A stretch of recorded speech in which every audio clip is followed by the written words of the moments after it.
This is the Reading Instruction Show. I'm your host, as always, Dr. Andy Johnson. Topic of today's show is called Show Me the Research.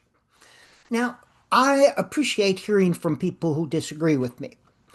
It helps me evolve and expand my thinking, and it also invites me to revisit issues and reify or revise my stance on things.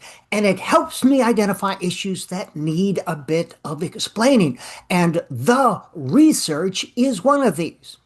Now, in a recent online conversation, a conversationalist was explaining that the research said something, with the assumption that the issue was settled and we should believe that which she said was true. When asked for supporting research, the conversationalist responded by providing the name of a researcher. Daheen, she said. Go read Daheen. Have you read Daheen? You need to read Daheen. Go read Daheen. Daheen, Daheen, Daheen. And for the record, I've read Daheen. Stanislaus Daheen is a famous cognitive neuroscientist whose research focuses on the neural basis of reading. I'm using him here as an example of a famous person. Simply naming a researcher, even a famous researcher like Daheen, is not research. Regardless of how well known the person might be or how extensively the person may have published, researchers are not research. Citing a book or article written by a famous person who conducted a research is not research. Their research is research.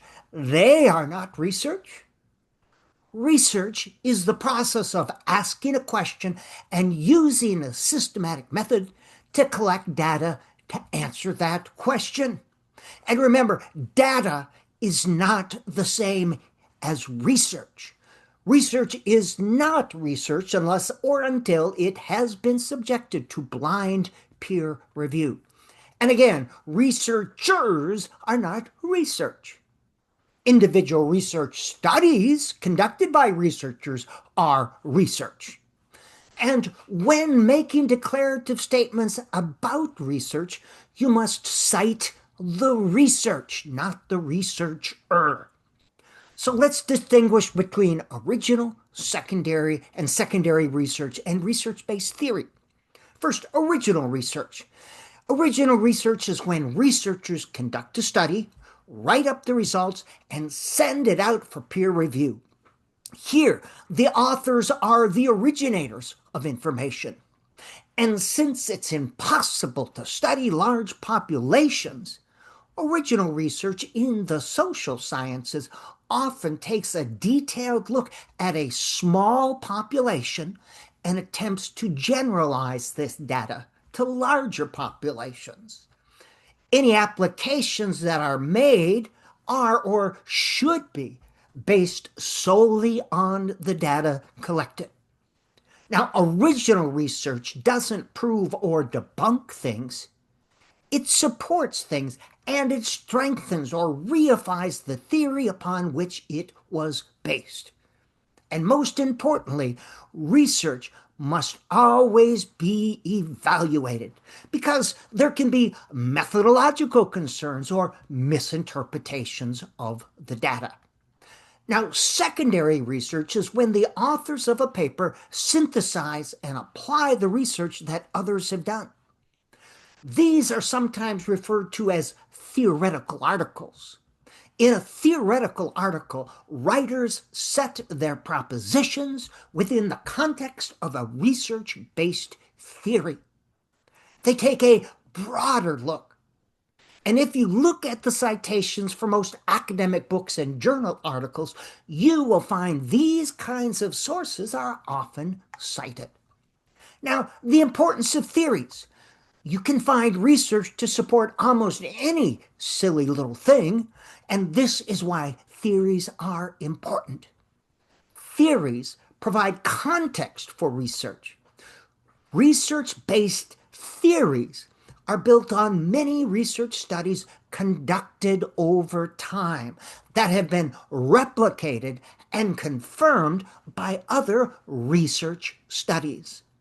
They've been shown to adequately explain a wide set of facts and to understand a range of phenomena.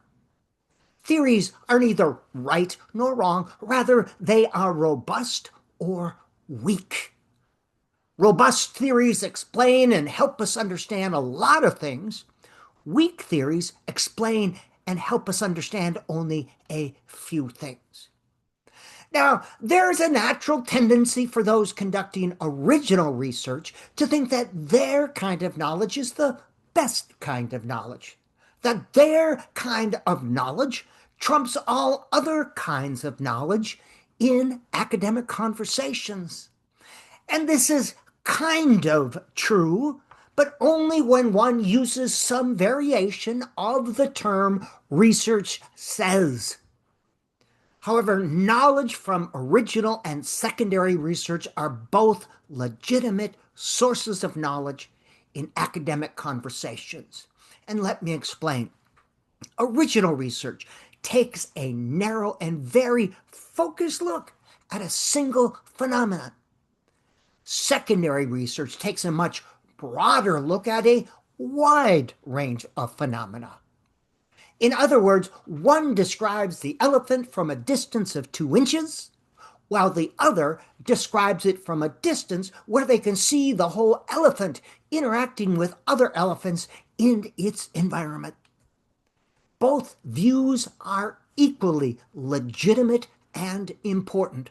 One is no more important than the other. But again, the important point here is that any time a person uses the word research followed by a verb, there's an obligation to include a citation to specific research, a specific research study, and not a person who's done research. Now let's look at basic and applied research. Basic research is research conducted apart from the setting in which it's used or applied. In the case of education, it would be research conducted outside a classroom or similar learning environment.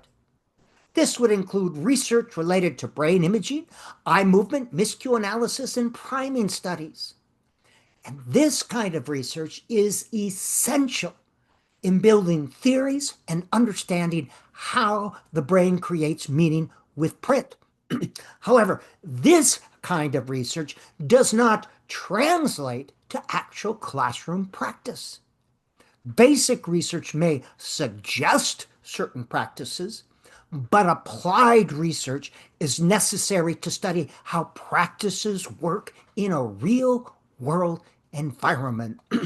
And applied research is that which is conducted in the setting in which it's used. In this case, it would be a classroom setting or real-world learning environments. In a classroom, the researcher studies human behaviors. Does a certain teaching behavior or approach impact learning behavior? Now, we can never study learning directly. It's a cognitive process.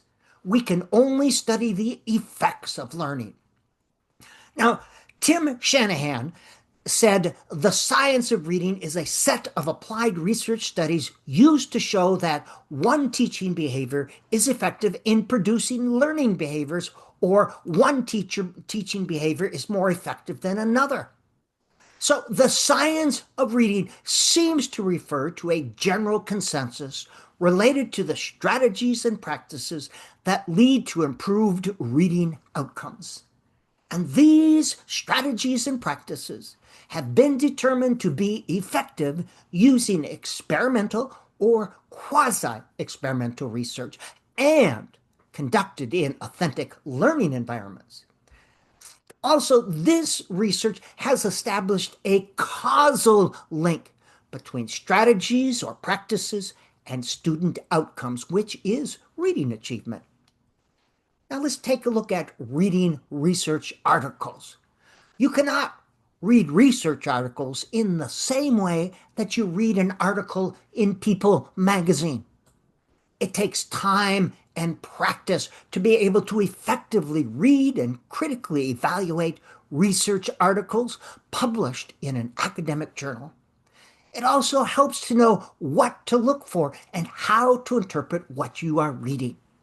But this doesn't mean that research articles are the only valid source of information, or that to be well informed you must only read research articles. I'm not suggesting that parents or teachers, policymakers, and administrators should only read research articles. I am suggesting, and I'm not suggesting that academic books should only include citations of authentic, original, peer reviewed research studies.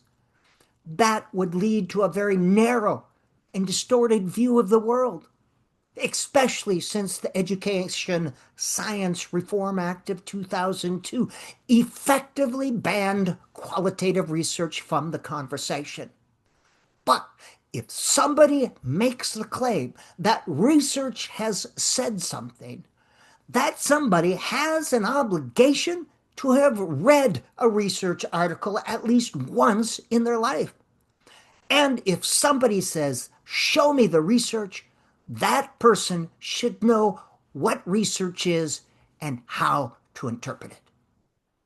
Now, recently an online conversationalist tried to challenge a proposition made by saying, show me, quote, the research, unquote. And this is a common tactic. Here, the conversationalist knows that things should be supported by research, but doesn't quite understand how research works. The correct way to challenge a proposition like this would be with a question. Can that proposition be supported by research? Or is there research to support that proposition? Or is that a research-based proposition? Or do you have supporting evidence for that proposition? I can show you research, but I can't show you the research because the research doesn't exist. This has been the Reading Instruction Show. I'm your host, Dr. Andy Johnson.